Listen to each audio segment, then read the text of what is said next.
Hello friends, welcome to the success Kendra. Friends, 2213 post Bihar दरोगा का जो पीटी एग्जाम 26 दिसंबर 2021 को लिया जाएगा। फ्रेंड्स, उसी को ध्यान में रखते हुए हम लोगों ने जो नया प्रैक्टिस सेट सीरीज स्टार्ट किया हुआ था उसी को आगे बढ़ाते हुए आज हम लोग सेट नंबर 2 को डिस्कस करेंगे। कल हमने सेट नंबर 1 को कवर कर लिया था, तो अगर आपने नहीं देखा है तो देख लीजिएगा। उस वीडियो का लिंक आपको आज की इस वीडियो के डिस्क्रिप्शन बॉक्स में मिल जाएगा। और फ्रेंड्स, इस सेट का सबसे खास बात यह है कि इसमें बिल्कुल लेटेस्ट 2021 के करंट अफेयर्स इंक्लूड किए गए हैं। वीडियो को पूरा देखिएगा। चैनल पर पहली बार आए हैं तो सब्सक्राइब करके बेल आइकन को जरूर दबा लीजिएगा, ताकि जब भी इस तरह का कोई भी इंपॉर्टेंट वीडियो अपलोड किया जाए तो उसका नोटिफिकेशन सबसे पहले आपके पास पहुंच जाए। तो चलिए फ्रेंड्स, आज का सेशन स्टार्ट करते हैं। फ्रेंड्स, प्लीज़ वीडियो को लाइक और शेयर जरूर कर दीजिएगा। तो पहला प्रश्न देखिएगा कि सितंबर 2021 में आई रिपोर्ट के अनुसार बिहार पंचायत चुनाव में मतदान में कितने प्रतिशत की कमी हुई है। जितना जल्दी हो सकेगा आप कोशिश करेंगे आंसर अपना देने के लिए। उसके बाद जो भी करेक्ट आंसर होगा पूरी डिटेल में मैं आपको बता दूंगा। तो करेक्ट आंसर इसका ऑप्शन नंबर ए हो जाएगा। 0.86% की कमी आई है।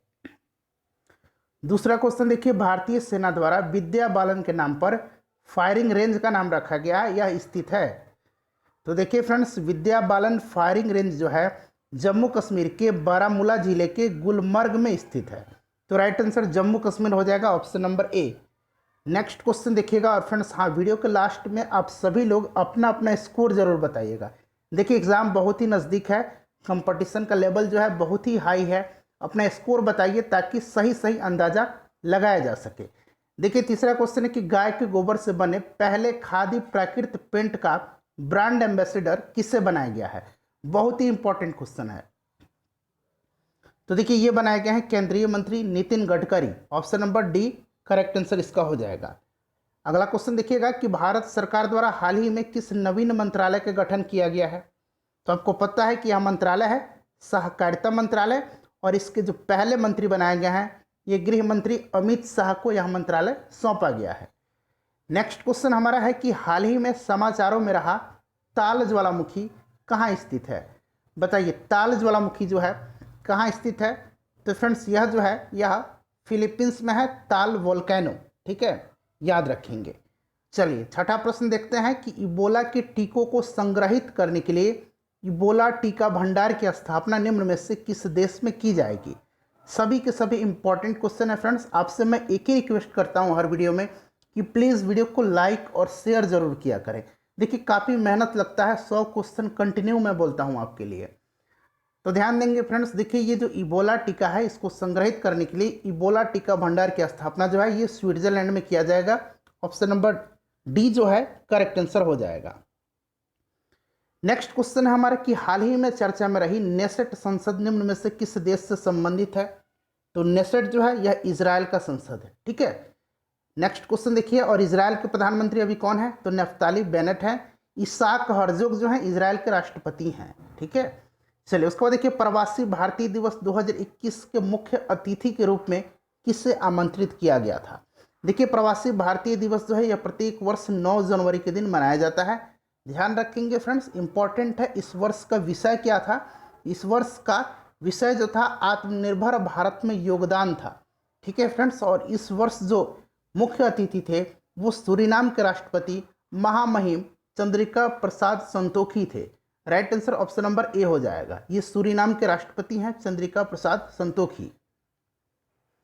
उसके बाद 19 नंबर क्वेश्चन है कि कोविड-19 के दौरान विदेशों में फंसे भारतीयों की वापसी हेतु भारत सरकार द्वारा निम्न में से किस मिशन का संचालन किया गया था। बहुत ही इंपॉर्टेंट क्वेश्चन है, बताइए राइट आंसर इसका क्या हो जाएगा। और फ्रेंड्स, मैं आपको बता दूं कि इससे पहले 2008 से लेकर के अब तक जितने भी बिहार दरोगा में प्रश्न पूछे गए हैं, जो बिहार दरोगा का घटना चक्र का जो नया बुक है उसको हमने सब्जेक्ट वाइज कवर किया हुआ है। हिस्ट्री अलग, पॉलिटी अलग, ज्योग्राफी अलग और साइंस अलग अलग वीडियो में। सभी वीडियोस का लिंक डिस्क्रिप्शन में मिल जाएगा। क्विक रिवीजन कर लीजिए एग्जाम से पहले। तो देखिए, राइट आंसर हो जाएगा इसका वंदे भारत मिशन। इंपॉर्टेंट है, ध्यान रखिएगा। उसके बाद देखिए, जून 2020 में बिहार खादी का ब्रांड एम्बेसडर किससे नियुक्त किया गया। तो ये पंकज त्रिपाठी जी को, option number B right answer हो जाएगा। उसके बाद देखिए, T20 क्रिकेट में सबसे तेज शतक लगाने वाली महिला खिलाड़ी कौन बन गई हैं। तो ये न्यूजीलैंड की सोफी डिवाइन बन गई हैं। सोफी डिवाइन ये न्यूजीलैंड की हैं पर इन्होंने महज 36 गेंद में जो है शतक लगाया है। अगला क्वेश्चन देखिएगा कि अर्धसैनिक बलों के लिए बैंकिंग सुविधाओं के लिए सौर्य सैलरी अकाउंट, ध्यान रखेंगे, सौर्य सैलरी अकाउंट लॉन्च करने वाला पहला बैंक जो है वो निम्न में से कौन सा है? तो करेक्ट आंसर इसका हो जाएगा Bandhan bank. Option number B right answer हो जाएगा बंधन बैंक, ध्यान रखेंगे। उसके बाद देखिएगा कि पुरुषों की मुक्केबाजी विश्व चैंपियनशिप 2021 कहाँ आयोजित की जाएगी? तो देखिए अभी हाल ही में इसका आयोजन किया गया है सर्बिया में। कहाँ में? सर्बिया में किया गया है, ध्यान रखेंगे, सर्बिया में। सर्बिया की राजधानी कहाँ है? बेलग्रेड है। क्लियर? तो देखिए ऑप्शन में सर्बिया नहीं है तो सर्बिया हो जाएगा इसका आंसर, ध्यान रखेंगे। चलिए नेक्स्ट क्वेश्चन देखिएगा कि हाल ही में दुनिया का पहला प्लेटिपस अभ्यारण्य कहाँ स्थापित किए जाने की घोषणा की गई है? तो देखिए प्लेटिपस जो होते हैं ये अंडा देने वाले स्तनधारी होते हैं, ठीक है फ्रेंड्स। और देखिए इसकी स्थापना जो होगी प्लेटिपस अभ्यारण्य का, ये पहला प्लेटिपस अभ्यारण्य होगा, ऑस्ट्रेलिया में होगा इसका, ठीक है। Option number C right answer हो जाएगा ऑस्ट्रेलिया। नेक्स्ट क्वेश्चन देख लीजिएगा। अगला क्वेश्चन है कि वर्ष 2023 को संयुक्त राष्ट्र द्वारा किस फसल के लिए अंतर्राष्ट्रीय वर्ष घोषित किया गया है? बताइए राइट आंसर इसका क्या हो जाएगा? तो ये हो जाएगा बाजरा। Option number B right answer इसका हो जाएगा बाजरा, ध्यान रखेंगे। देखिए चर्चा में रही युद्ध शैली गतका एवं थांगता किन राज्यों से संबंधित हैं? तो फ्रेंड्स ध्यान देंगे, देखिए फ्रेंड्स खेलो इंडिया यूथ गेम्स 2021 में 4 जो है नए देसी खेलों को शामिल किया गया है। ये जो देख रहे हैं गतका जो है ये पंजाब का है और थांगता जो है ये मणिपुर का है। क्लियर? तो right answer option number B हो जाएगा पंजाब और मणिपुर। चर्चित चंदन संग्रहालय खोला गया है? तो कर्नाटक के मैसूर में खोला गया है। Option number B right answer हो जाएगा कर्नाटक में, और मैसूरू याद रखेंगे जगह। उसके बाद नेक्स्ट क्वेश्चन देखिएगा कि नगोजी ओंकोजी इवेला, ठीक है, इवेला भी इनका नाम है, ध्यान रखेंगे, हाल ही में किस संगठन की निदेशक चुनी गई हैं? देखिए पहली बार जो है विश्व व्यापार संगठन यानी कि WTO की महानिदेशक कोई महिला बनी है, और ये जो है नगोजी ओंकोजी इवेला ये नाइजीरिया की हैं। Right answer option number B हो जाएगा WTO विश्व व्यापार संगठन, वर्ल्ड ट्रेड ऑर्गेनाइजेशन, ठीक है। चलिए हाल ही में हीरा संग्रहालय का शुभारंभ किया गया है, तो मध्य प्रदेश के खजुराहो में। Option number B right answer हो जाएगा। विश्व की सबसे युवा प्रधानमंत्री सना मारिन जो हैं ये किस देश की प्रधानमंत्री हैं? तो देखिए सना मारिन जो हैं ये फिनलैंड की हैं। Option number C right answer हो जाएगा। फिनलैंड की राजधानी हेलसिंकी है, ध्यान रखेंगे। देखिए टोक्यो ओलंपिक 2020 के उद्घाटन समारोह में भारतीय दल के ध्वजवाहक कौन थे? अच्छा देखिए उद्घाटन समारोह तो मैं बता दे रहा हूं आपको, समापन समारोह में बताइएगा कि टोक्यो ओलंपिक में भारतीय दल के ध्वजवाहक कौन थे समापन समारोह में, ठीक है, बता दीजिए कमेंट करके। तो उद्घाटन समारोह में मैरी कॉम और मनप्रीत सिंह, तो ए और बी दोनों हो जाएगा। वहीं अगर पैरा ओलंपिक पूछा जाता तो पैरा ओलंपिक में उद्घाटन समारोह में टेक चंद थे, ठीक है, टेक चंद, और समापन समारोह में अवनी लखेरा थी। क्लियर? चलिए नेक्स्ट क्वेश्चन देख लीजिएगा कि बांस को वर्गीकृत किया गया है, तो बांस को वर्गीकृत किया गया है घास में। Option number C right answer इसका हो जाएगा।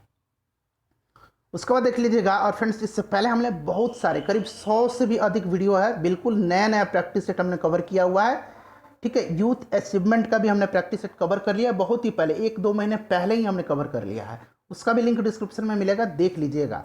और जो रहमान सर का जो नया बुक आया हुआ है उसको भी जल्द ही मैं पूरी डिटेल में स्टार्ट करूंगा, बिल्कुल करेक्ट आंसर के साथ। देखिए निम्नलिखित में से कौन सा रक्त समूह क्रमशः ए और बी रक्त समूह वाले दंपति के बच्चों में मौजूद हो सकता है?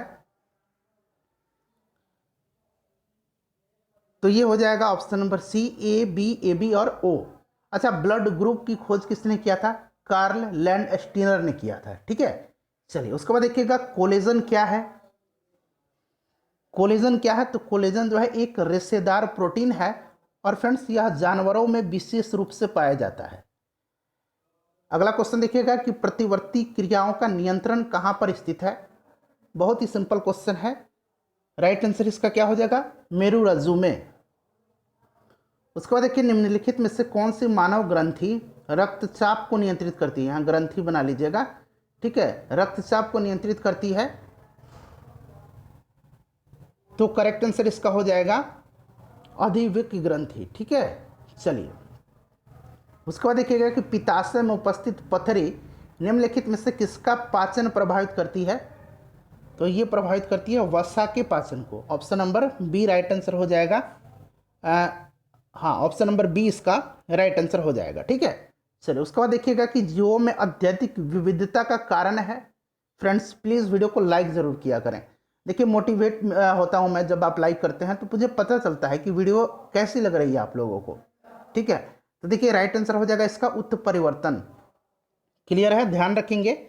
चलिए अगला क्वेश्चन देख लीजिएगा कि नाइट्रोजन स्थिरीकरण करने वाले जैव उर्वरक हैं।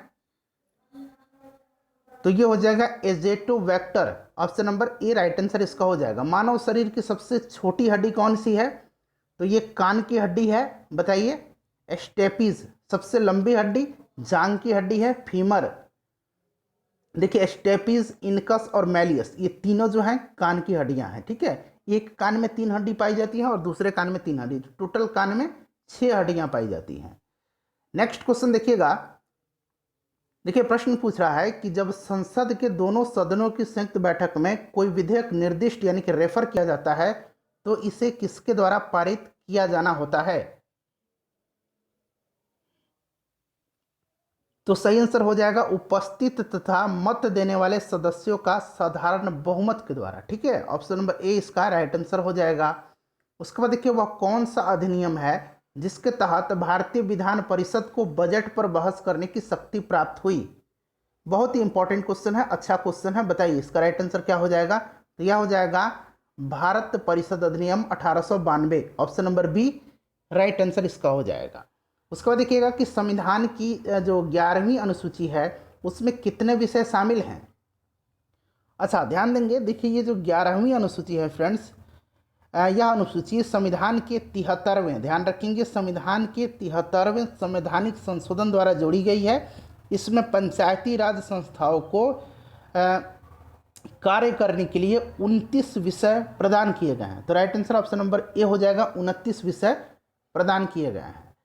उसके बाद देखिएगा कि निम्नलिखित में से कौन संविधान के अनुच्छेद 21 के दायरे में शामिल नहीं है?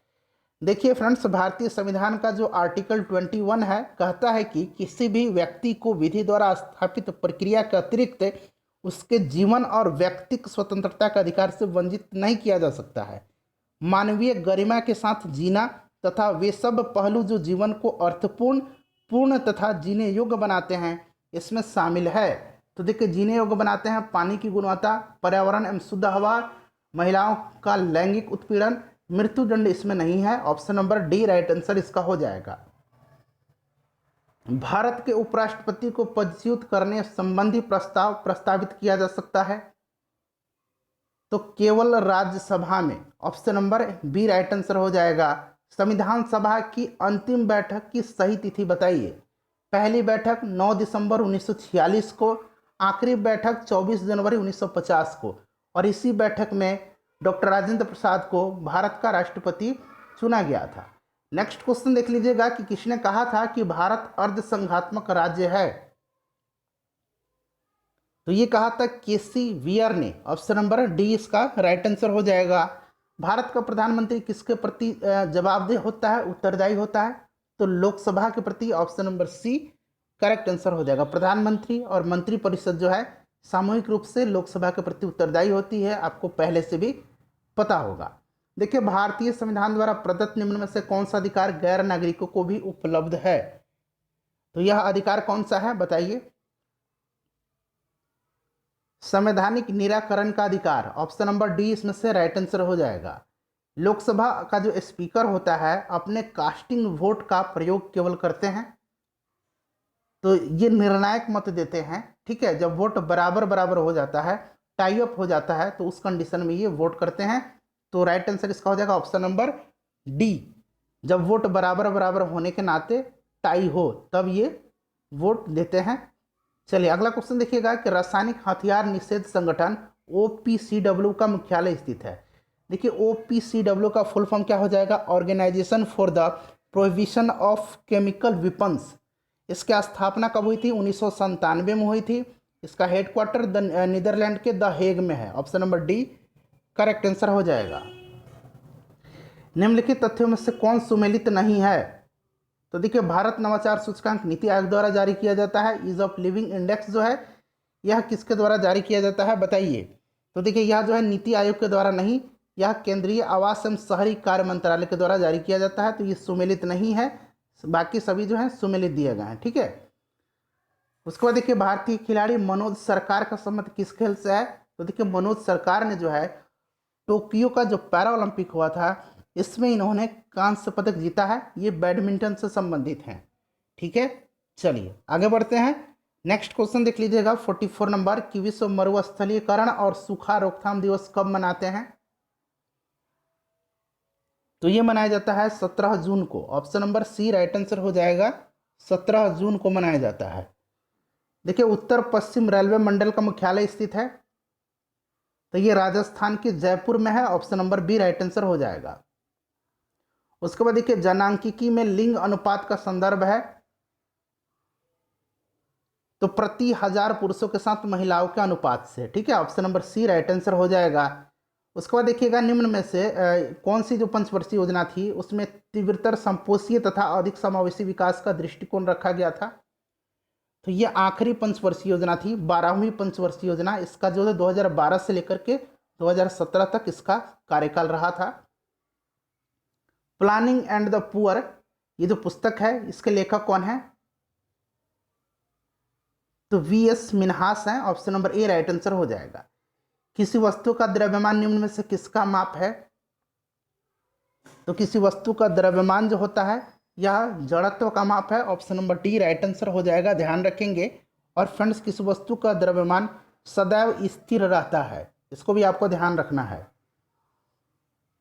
निम्नलिखित में से कौन सा एक रेडियो एक्टिव तत्व नहीं है? प्लूटोनियम है, थोरियम है, यूरेनियम है, टाइटेनियम नहीं है।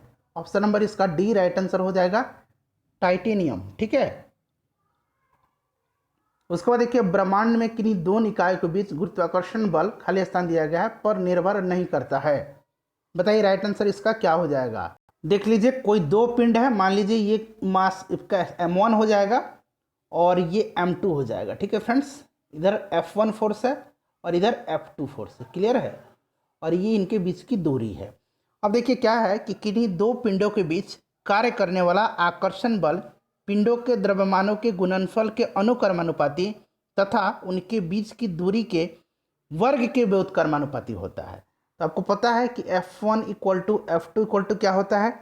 Gm1 into M2। अभी मैंने बताया ना कि द्रव्यमान के गुणनफल के अनुक्रमानुपाती होता है और दूरी के वर्ग के व्युत्क्रमानुपाती होता है, क्लियर है? तो इनके बीच की दूरी बिल्कुल सही है, द्रव्यमान के गुणनफल ये भी सही है। गुरुत्वीय स्थिरांक बिल्कुल ये जी है, गुरुत्वीय स्थिरांक ये भी सही हो जाएगा। उनके द्रव्यमानों के योग नहीं, द्रव्यमानों के गुणनफल होता है। ठीक है, तो ये गलत दिया गया, इस पर निर्भर नहीं करता है। उसके बाद देखिए, एक डायोप्टर किसके बराबर होता है? तो लेंस की क्षमता आपको पता है कि कितना होता है? Power of lens 1/f। f हमेशा मीटर में रहता है। ठीक है, तो ये मीटर में होगा, ये ऊपर जाएगा तो ये कितना हो जाएगा? m इनवर्स हो जाएगा। तो देखिए right answer option number B हो जाएगा। अगला क्वेश्चन देखिएगा कि जलवायु परिवर्तन का क्रायोजेनिक संकेतक प्राप्त किया जाता है? तो आइस कोर से। ठीक है, आइस कोर से। उसके बाद देखिए, विश्व वन्य जीव दिवस 2021 का विषय वस्तु क्या है? तो देखिए, विश्व वन्य जीव दिवस जो है ये मनाया कब जाता है? तो 3 मार्च के दिन। ठीक है फ्रेंड, ध्यान रखेंगे। और इस वर्ष इसका थीम क्या था?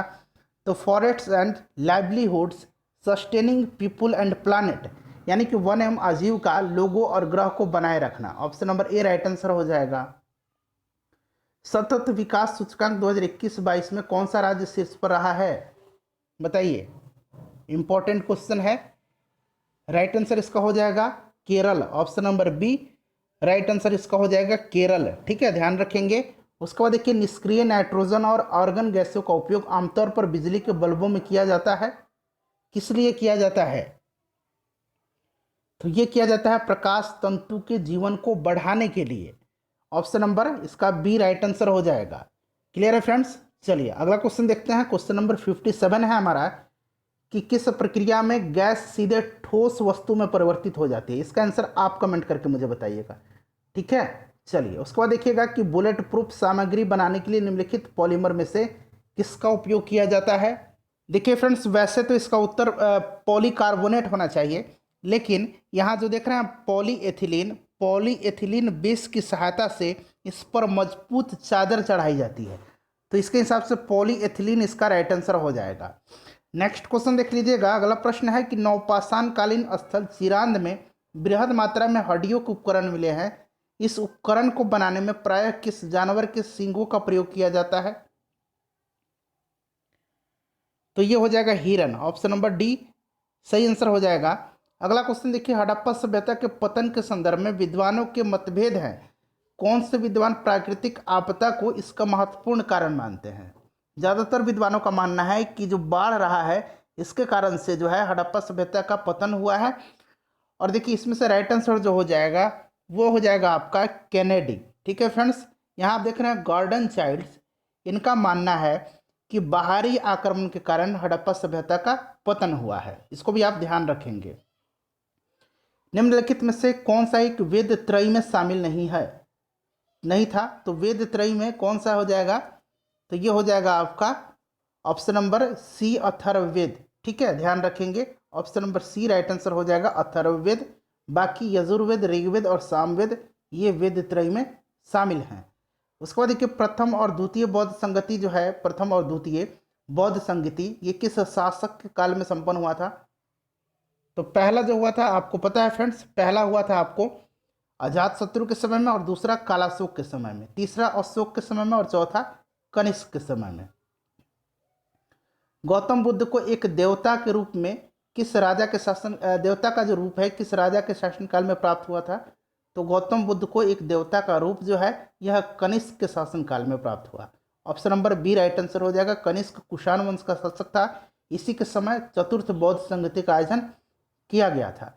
वेदांत दर्शन में प्रस्थान त्रयी में शामिल निम्नलिखित में क्या शामिल नहीं है? देखिए वेदांत दर्शन के प्रस्थान त्रय में निम्नलिखित में से क्या शामिल नहीं है? तो राइट आंसर इसका हो जाएगा Rigveda, option number A right answer हो जाएगा ऋग्वेद। उसके बाद देखिएगा कि भारत के सांस्कृतिक इतिहास में पंचायतन शब्द किससे निर्दिष्ट करता है? तो ये पंचायतन शब्द जो है यह मंदिर निर्माण का एक शैली है, मंदिर निर्माण का एक प्रकार हो जाएगा। शेख निजामुद्दीन औलिया की दरगाह स्थित है, तो आपको पता है कि दिल्ली में है। अकबर कालीन सैन्य व्यवस्था आधारित थी, तो ये मनसबदारी, अच्छा ये मनसबदारी व्यवस्था अकबर ने कहाँ से लिया था? तो ये चंगेज खां से, ध्यान रखेंगे। उसके बाद देखिएगा कि दिल्ली स्थित जामा मस्जिद का निर्माण किसने करवाया? बताइए राइट आंसर इसका। तो ये हो जाएगा शाहजहां ने। बीरबल का वास्तविक नाम क्या था? तो बीरबल का वास्तविक नाम महेश दास था, और तानसेन का रामतनु पांडे था। नेक्स्ट क्वेश्चन देखिए, शिवाजी के अष्टप्रधान में सुमंत किस मामले की देखरेख करता था?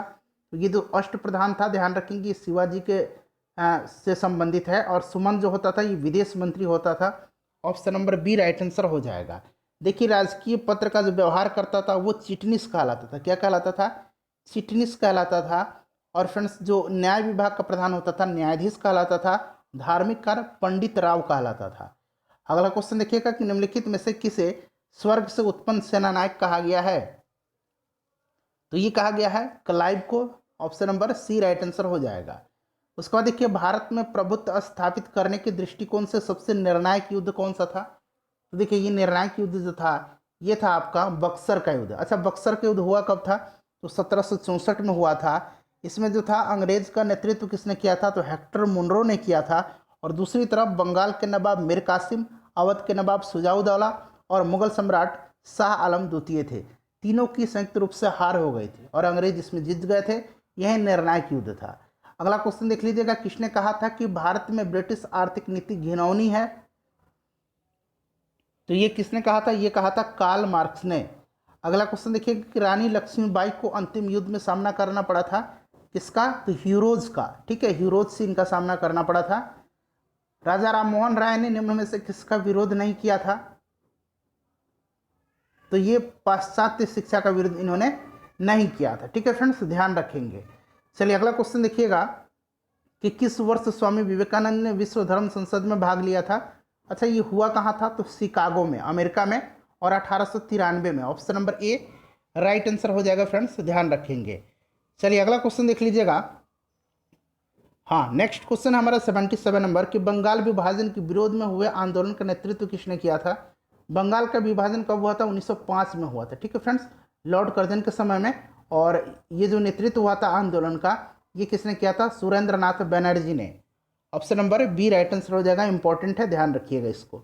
उसके बाद देखिए, बंगाल विभाजन के बाद हुए स्वदेशी आंदोलन के दौरान ब्रिटेन की वस्तुओं के बहिष्कार का सुझाव सर्वप्रथम किसने दिया था?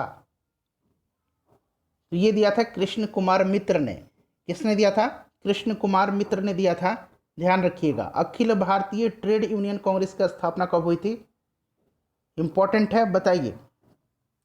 तो देखिए, अखिल भारतीय ट्रेड यूनियन कांग्रेस की स्थापना 1920 में Lala Lajpat Rai, NM Joshi, Joseph Baptista और दीवान चमनलाल के द्वारा किया गया था। नेक्स्ट क्वेश्चन देखिएगा कि महात्मा गांधी ने पहला आमरण अनशन कब किया था? तो देखिए, अगस्त 1932 में रैमजे मैकडोनाल्ड ने विवादास्पद सांप्रदायिक पंचायत की घोषणा की। इसके अनुसार दलितों को हिंदुओं से अलग मानकर उन्हें अलग प्रतिनिधित्व देने को कहा गया और दलित वर्गों के लिए अलग निर्वाचन मंडल का भी प्रावधान किया गया। इससे गांधी जी दुखी हो गए और इन्होंने आमरण अनशन जो है वो शुरू किया। तो कम्युनल अवार्ड सांप्रदायिक पंचायत के समय, ध्यान रखिएगा। नेक्स्ट क्वेश्चन देख लीजिएगा कि अखिल भारतीय हरिजन संघ की स्थापना किसके द्वारा की गई थी? तो 1932 में की गई थी, महात्मा गांधी जी के द्वारा। ठीक है, मैगलन कमीशन किस क्षेत्र से जुड़ा था? तो ये मैकलेगन कमीशन जो था यह जुड़ा था किसके से है? तो सहकारी वित्तीय व्यवस्था से संबंधित सुझाव देने के लिए 1914 में इसका गठन किया गया था, ध्यान रखेंगे। तो right answer option number D हो जाएगा। उसके बाद देखिए, रेडिकल डेमोक्रेटिक दल की स्थापना किसने की थी? तो रेडिकल डेमोक्रेटिक दल की स्थापना जो है यह किया था मानवेंद्र नाथ राय ने। एमएन राय हो जाएगा राइट आंसर। क्षेत्रफल की दृष्टि से सबसे छोटा राज्य कौन सा है? तो क्षेत्रफल की दृष्टि से गोवा सबसे छोटा राज्य है। जनसंख्या की दृष्टि से सिक्किम हो जाएगा सबसे छोटा। उत्पत्ति की दृष्टि से निम्न पर्वत श्रेणियों में से सबसे नवीनतम कौन सा है? तो फ्रेंड्स यह है कौन सा? यह है पटकाई श्रेणियां। ठीक है, चलिए अगला क्वेश्चन देखिए, भारत के पूर्वोत्तर राज्य में ये बर्मा की सीमा से लगा हुआ है। अरावली एवं विंध्य श्रृंखलाओं के मध्य कौन सा पठार स्थित है? तो फ्रेंड्स यह है मालवा का पठार। इसका विस्तार राजस्थान और मध्य प्रदेश में है, ध्यान रखिएगा, इंपॉर्टेंट है। ठीक है, चलिए बोडो जनजाति कहाँ के निवासी हैं? तो ये असम में पाए जाते हैं, गारो पहाड़ी हो जाएगा राइट आंसर। चलिए नेक्स्ट क्वेश्चन देख लीजिएगा, निम्न में से कौन सी जोड़ी सुमेलित है? सुमेलित इसमें से देखिए, लोकटक झील मणिपुर ये सुमेलित है। उदय सागर ये आंध्र प्रदेश में नहीं राजस्थान में है। डिडवाना हरियाणा में नहीं राजस्थान में है। कुलेरी उड़ीसा में नहीं आंध्र प्रदेश में है। तो सुमेलित ऑप्शन नंबर ए हो जाएगा। देखिए निम्नलिखित में से किसका सुमेल नहीं है, यहाँ नहीं पूछा गया। तो पिचावरम तमिलनाडु में है, भीतरकनिका उड़ीसा में है, बेमनाथ जो है कर्नाटक में नहीं है, ये केरल में है। कुन्नूर केरल, तो ये हो जाएगा बेमनाथ जो है ये सुमेलित नहीं है। भारत में टीन का अग्रगण्य उत्पादक है कौन सा राज्य है बताइए? तो ये छत्तीसगढ़ हो जाएगा, option number B right answer इसका हो जाएगा। उसके बाद देख लीजिएगा कि निम्न महासागरीय धाराओं में से कौन सी प्रशांत महासागर से संबंधित नहीं है? तो देखिए ये जो क्यूरोसियो है यह प्रशांत महासागर की गर्म जलधारा है। हम्बोल्ट जो है यह प्रशांत महासागर की ठंडी जलधारा है। कनारी जो है यह अटलांटिक महासागर की ठंडी जलधारा है। और कैलिफोर्निया जो है यह प्रशांत महासागर की ठंडी जलधारा है। तो देखिए इसमें से पूछा गया प्रशांत महासागर से संबंधित नहीं है, तो ये कनारी हो जाएगा, यह अटलांटिक महासागर की ठंडी जलधारा है। ठीक है, निम्नलिखित में से किस स्थानीय पवन की प्रकृति सुमेलित नहीं है बताइए? तो देखिए ये ब्लिजर्ड जो है ये गर्म नहीं, ये ठंडी है, तो ये सुमेलित नहीं है। तो ऑप्शन नंबर डी इसका राइट आंसर हो जाएगा। उसके बाद देखिए फ्रेंड्स 93 मैथ का क्वेश्चन है, मैं आंसर आपको बता देता हूँ। आंसर हो जाएगा 20%। 94 का देख लीजिए, 94 का जो हो जाएगा ये हो जाएगा 45। ठीक है, चलिए 95 का हो जाएगा ये 240 और 160। 95 का देखिएगा, 95 का आपका क्या हो जाएगा, एक मिनट, हाँ 96 का, 96 का हो जाएगा ये 18। 97 का देख लीजिए, 97 का क्या हो जाएगा 25,000 हो जाएगा। 98 का देखिएगा, नालंदा बिहार का विध्वंस किसने किया था? तो ये बख्तियार खिलजी ने किया था। ठीक है, option number A right answer हो जाएगा बख्तियार खिलजी। उसके बाद देखिएगा सिलाव खाजे को जीआई टैग दिया गया है। ये सिलाव खाजा जो है यह किस क्षेत्र से संबंधित है? इसका आंसर आप कमेंट करके बताइएगा, ठीक है। अपना स्कोर भी आप सभी लोग अब लिख कर बता दीजिए। आखिरी क्वेश्चन है हमारा कि बिहार में जो है पृथ्वी दिवस कब मनाया जाता है? तो बिहार पृथ्वी दिवस जो है यह 9 अगस्त के दिन मनाया जाता है। Option number B right answer हो जाएगा। पहला सेट का लिंक डिस्क्रिप्शन में है, घटना चक्र का लिंक डिस्क्रिप्शन में है। सभी वीडियोज़ को देख लीजिएगा। प्लीज़ वीडियो को लाइक और शेयर जरूर कर दीजिएगा।